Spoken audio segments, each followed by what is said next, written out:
അപ്പോൾ ഞാൻ ഇന്ന് മീൻ ഫ്രൈ ചെയ്യുമ്പോൾ പൊടിയാണ്ടിരിക്കാനുള്ള ഒരു കുഞ്ഞു ടിപ്പാണ് നിങ്ങളുമായിട്ട് ഷെയർ ചെയ്യുന്നത്. നോൺ സ്റ്റിക്കിൻ്റെ സെൻറ്ററിൽ ചിലപ്പോൾ അതിൻ്റെ കോട്ടിംഗ് ഒക്കെ പോയിരിക്കുമല്ലോ. അപ്പോൾ ചില ആൾക്കാർ അത് കളയാൻ മടിച്ചിട്ട് യൂസ് ചെയ്യാറുണ്ട്, ഞാനും യൂസ് ചെയ്യാറുണ്ട്. അപ്പോൾ അതിൽ മീൻ ഫ്രൈ ചെയ്യുമ്പോൾ കോട്ടിംഗ് പോയ കാരണം മീൻ പൊടിയാനുള്ള ചാൻസ് കൂടുതലാണ്.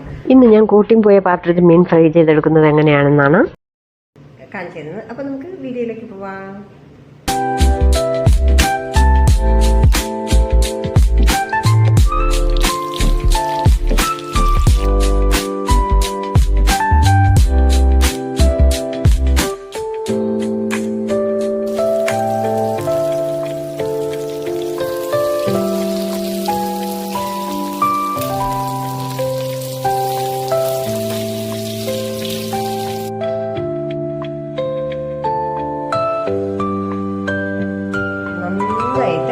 നമ്മുടെ മീൻ ഫ്രൈ ചെയ്തെടുത്തിരിക്കുകയാണ്, ഒന്നുപോലും പൊടിഞ്ഞിട്ടില്ല.